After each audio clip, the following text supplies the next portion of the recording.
नमस्कार, जोहार। चलिए जानते हैं झारखंड की ताजा खबरों को, लेकिन उससे पहले अगर आपने अभी तक इस चैनल को सब्सक्राइब नहीं किया तो सब्सक्राइब कर लें, जिससे कि आपको झारखंड की ताजा खबर रोजाना मिलती रहे। सबसे पहले खबर, जमशेदपुर में नो एंट्री में घुसे हाइवा ने मचाया तांडव। पीछा कर रही थी पुलिस, स्टेशन के पास दंपति को कुचला। आक्रोशित हुए लोग बता रहे कि जमशेदपुर के बागबेड़ा थाना क्षेत्र में भाजपा ऑफिस के पास बीती रात एक दर्दनाक सड़क हादसा हुआ। इस हादसे में टाटा स्टील के रिटायर्ड कर्मचारी देवाशीष चौधरी 62 वर्ष और उनकी पत्नी नुपुर चौधरी की मौत हो गई। दरअसल नो एंट्री में घुसे एक तेज रफ्तार हाइवा का पीछा पुलिस कर रही थी। हाइवा वाला भागने के चक्कर में बाइक सवार दंपति को अपनी चपेट में ले लिया और इससे दंपति की घटनास्थल पर ही मौत हो गई। अगली खबर, झारखंड में लगातार बदल रहा मौसम का मिजाज। बता दें कि 18 से छाएंगे बादल, 20 फरवरी को हो सकती है बारिश। रांची सहित राज्य की अधिकतर जिलों का तापमान एक बार फिर से चढ़ेगा। वेस्टर्न डिस्टर्बेंस की वजह से कल से मौसम में बदलाव होगा। न्यूनतम तापमान 3 से 4 डिग्री सेल्सियस तक चढ़ेगा। ऐसे में न्यूनतम तापमान एक बार फिर 16 डिग्री के पार पहुंच सकता है। दिन के तापमान में भी बढ़ोतरी होगी। मौसम केंद्र रांची की रिपोर्ट के मुताबिक 18 फरवरी से रांची सहित राज्य के कई जिलों का मौसम बदलेगा। अगली खबर, मोबाइल चोरी का आरोप लगाकर की गई मारपीट। बता दें कि झारखंड के देवघर जिले में मोबाइल चोरी का आरोप लगाकर एक महिला सहित 3 लोगों की बेरहमी से पिटाई का मामला सामने आया। मधुपुर थाना क्षेत्र के पसिया गांव में हुई इस घटना में पीड़ित उत्तम कुमार दास ने 3 महिलाओं समेत 6 लोगों के खिलाफ शिकायत दर्ज करवाई है। घटना की जानकारी मिलने के मुताबिक उत्तम कुमार दास के रिश्तेदार प्रमोद दास का मोबाइल गुम हो गया था। इस मामले में गाँव में पंचायत बुलाई गई, लेकिन जब कोई समाधान नहीं निकला तो आरोपितों ने उत्तम दास पर ही मोबाइल चोरी का आरोप लगाते हुए उनकी पिटाई कर दी। अगली खबर, राज्य के कोडरमा जिले में अवैध शराब का बड़ा जखीरा बरामद। 17,000 लीटर महुआ शराब नष्ट, 7 लाख रुपए की शराब जब्त की गई। कोडरमा पुलिस ने बड़ी कार्रवाई करते हुए भारी मात्रा में अवैध महुआ शराब बरामद की। एसपी अनुदीप सिंह को मिली गुप्त सूचना के आधार पर तिलैया थाना प्रभारी विनय कुमार के नेतृत्व में यह कार्रवाई की गई। तिलैया थाना क्षेत्र के जरगा और हथुआ धारण में छापेमारी के दौरान एक घर से 20 लीटर वाले 40 जार में कुल 800 लीटर अवैध देसी महुआ शराब मिली। इसके अलावा पुलिस को 500 लीटर क्षमता वाले 50 पानी के टैंक में अवैध जावा महुआ भी मिला है। अगली खबर, दुमका कोर्ट में पेशी के बाद बोली दीपिका पांडे सिंह, कहा कि केंद्र पर बकाया हो जाएगा 2,36,000 करोड़ रुपए। दुमका की एमपी एमएलए कोर्ट में पेशी के दौरान ग्रामीण विकास मंत्री दीपिका पांडे सिंह ने दुमका परिसदन में मीडिया से बातचीत के दौरान बड़ा बयान दिया और मंत्री ने कहा कि कुछ ही दिनों में केंद्र पर बकाये की राशि 1,36,000 करोड़ रुपए से बढ़कर के 2,36,000 करोड़ रुपए हो जाएगा। झारखंड वित्त विभाग इसका ब्यौरा तैयार कर रहा। हेमंत सोरेन सरकार की ग्रामीण विकास विभाग की मंत्री ने केंद्र सरकार पर झारखंड के साथ सौतेला व्यवहार करने का भी आरोप लगाया।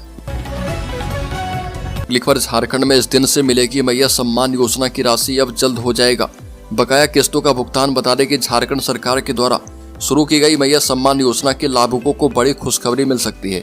ऐसा अनुमान लगाया जा रहा है कि इस योजना के अंतर्गत जनवरी और फरवरी के बकाया किस्तों का भुगतान फरवरी महीने के अंत तक कर दिया जाएगा। और बता दें कि मैया सम्मान योजना से जुड़े लाभार्थियों को पिछले 2 महीनों से किस्तों का भुगतान नहीं हो पा रहा है। इस मामले में सरकार के अधिकारियों का कहना है कि अभी सभी जिलों में आवेदन के सत्यापन का काम चल रहा और कई फर्जी आवेदन पाए गए हैं। सरकार सभी फर्जी आवेदनों को चिन्हित करके उन पर कानूनी कार्रवाई करने का प्लान बना रही है। अगली खबर की बात करें तो झारखंड में नई शराब नीति पर गरमाई सियासत। आजसू नेता ने जताई आपत्ति। झारखंड में 1 अप्रैल से नई उत्पाद नीति लागू होने जा रही है। इसमें पहले लोकसभा सदस्य चंद्र प्रकाश चौधरी ने मुख्यमंत्री हेमंत सोरेन को पत्र लिखकर प्रस्तावित नई उत्पाद रूलबुक, बिक्री हेतु दुकानों की बंदोबस्ती का संचालन रूलबुक 2025 की विसंगतियों की ओर ध्यान आकृष्ट करवाया। और लोकसभा सदस्य चंद्र प्रकाश चौधरी ने कहा कि इस रूलबुक पर शराब माफिया के बड़े गिरोह का प्रभाव दिख रहा। उन्होंने प्रस्तावित रूलबुक पर कई सुझाव भी दिए हैं। अगली खबर, पहली बार अधिवक्ताओं के हित में हेमंत सरकार ने सोचा। बता दें कि झारखंड में 35,000 अधिवक्ता हैं जो झारखंड स्टेट बार काउंसिल से निबंधित हैं। लगभग 15,000 से अधिक अधिवक्ता Jharkhand advocate welfare trustee committee के सदस्य हैं। और झारखंड राज्य गठन के बाद पहली बार किसी राज्य सरकार ने अधिवक्ताओं के हित में सोचा है, सक्रियता के साथ उस पर काम किया है। इससे युवा एवं वरिष्ठ अधिवक्ताओं को लाभ होगा। इन्हीं मुद्दे को लेकर राज्य के महाधिवक्ता ने कहा कि ऐसा पहली बार है कि हेमंत सरकार ने अधिवक्ताओं के बारे में और उनके हित के बारे में सोचा। अगली खबर, झारखंड के किसानों को कृषि में आत्मनिर्भर बनाना झारखंड सरकार का लक्ष्य बताने की आयोजित प्रमंडल स्तरीय किसान मेला सह प्रदर्शनी को संबोधित करते हुए कृषि पशुपालन एवं सहकारिता मंत्री शिल्पी नेहा तिर्की ने कहा कि झारखंड के किसानों को कृषि क्षेत्र में आत्मनिर्भर बनाना सरकार का लक्ष्य है और बिरसा कृषकों के समग्र विकास एवं ज्ञानवर्धन कार्यक्रम में आए विभिन्न गांव पंचायतों के किसानों को संबोधित करते हुए कृषि मंत्री ने कहा कि कार्यक्रम का उद्देश्य कृषि विभाग की योजनाओं से किसानों को अवगत करवाना है। किसान जो है अन्नदाता हैं। झारखंड की जमीन उन्नत होने के बाद भी जानकारी के अभाव में किसान इसका लाभ नहीं ले पाते। अगली खबर, झारखंड के इन लोगों को नहीं मिलेगा पीएम आवास योजना का लाभ। बता दें कि केंद्र सरकार ने जारी किया नया नियम। प्रधानमंत्री आवास योजना अगले 5 साल तक चलेगी। वित्तीय वर्ष 2029-30 में समाप्त होगी। भारत सरकार ने पूरे देश में करीब 2 करोड़ घर बनाने का लक्ष्य रखा है और भारत सरकार ने सभी राज्यों को प्रधानमंत्री आवास के लाभुकों की 2018 में बनी सूची को अपडेट करने का निर्देश दिया है। वहीं जिनके पास 50,000 रुपए का किसान क्रेडिट कार्ड होगा उनको पीएम आवास नहीं मिलेगा। झारखंड में ऐसे कार्ड धारकों की संख्या 50,000 से अधिक है। अगली खबर, फिर से बढ़ सकती है पूजा सिंघल की मुश्किलें। ईडी की याचिका पर 17 फरवरी को होगी सुनवाई।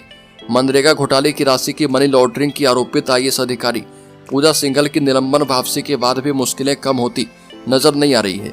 अब पूजा सिंघल की पोस्टिंग नहीं करने को लेकर ईडी ने कोर्ट में आवेदन दिया है और कोर्ट के नहीं बैठने के कारण शनिवार को सुनवाई टल गई थी। अब इस मामले में दाखिल ईडी की याचिका पर 17 फरवरी को सुनवाई होने वाली है। अगली खबर, संबल सामर्थ्य बनाने के लिए केंद्र से झारखंड को नहीं मिला फंड। पिछले वित्तीय वर्ष की बची राशि से चल रहा काम। केंद्र प्रायोजित मिशन शक्ति योजना के 2 घटक संबल और सामर्थ्य में वित्तीय वर्ष 2024-25 का फंड झारखंड को नहीं मिल पाया है। मिशन शक्ति के तहत कुल 7 योजनाओं में 5 ऐसी है जिसमें केंद्र का हिस्सा नहीं मिला है। फंड की कमी होने से योजना के कई प्रस्तावों पर समस्याओं का सामना करना पड़ सकता है और इनमें 100 केंद्रांश वाली one stop centre, Beti Bachao Beti Padhao महिला हेल्पलाइन, महिला सुरक्षा से जुड़ा हुआ है। अगली खबर, छात्रों का डेटा अपडेट नहीं। 952 स्कूलों के सैलरी निकालने पर लगा दी गई रोक। इन विद्यालयों पर भी होगी कार्रवाई।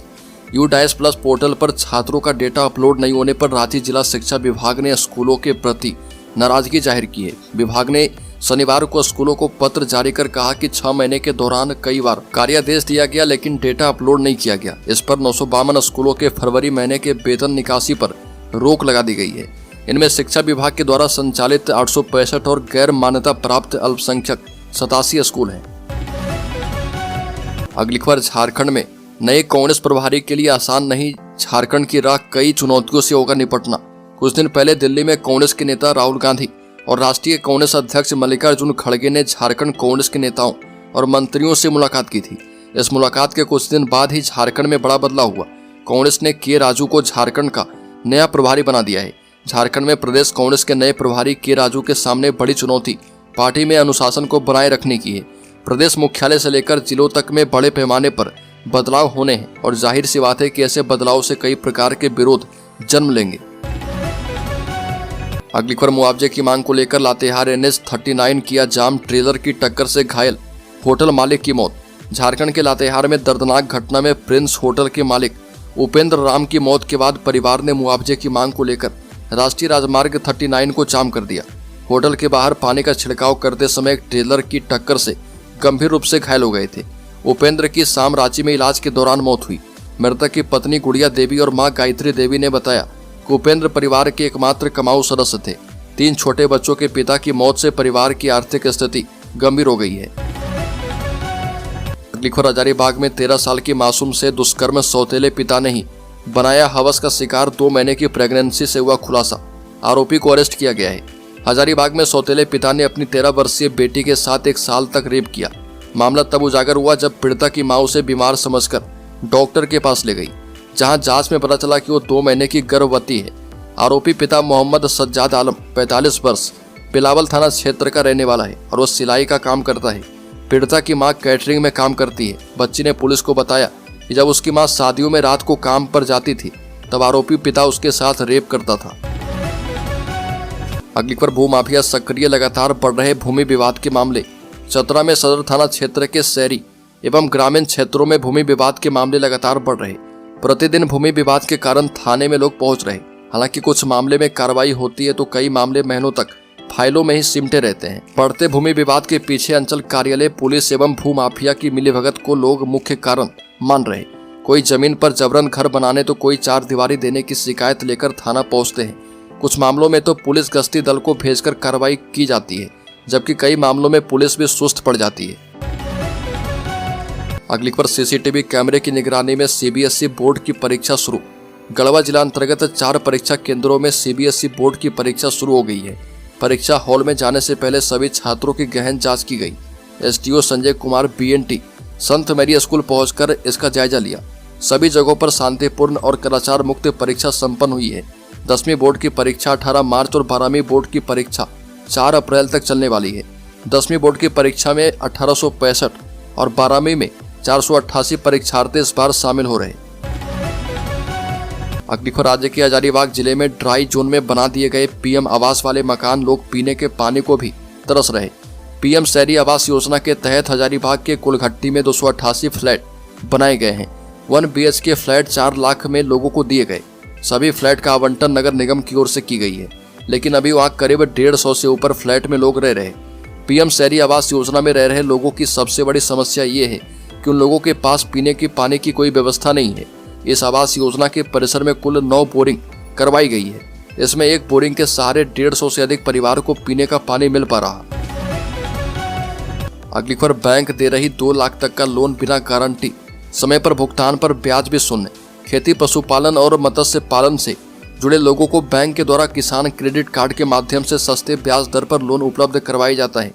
कई बार बेहतर पैदावार नहीं होने, बेहतर दूध का उत्पादन नहीं होने और बेहतर मछली का उत्पादन नहीं होने पर केसीसी कार्ड धारक समय पर लोन की राशि का भुगतान नहीं कर पाते। लोन चुकाने की अवधि समाप्त होने के बाद लाभुक के द्वारा राशि का भुगतान नहीं करने पर बैंक के द्वारा खाता को एनपीए नॉन परफॉर्मिंग एसेट घोषित कर दिया जाता है। लोन धारक का खाता एनपीए होने पर भविष्य में दोबारा लोन लेने में परेशानी हो सकती है। अगली खबर, झारखंड के शेयर होल्डर्स इन्वेस्टर्स के लिए बड़ी खबर।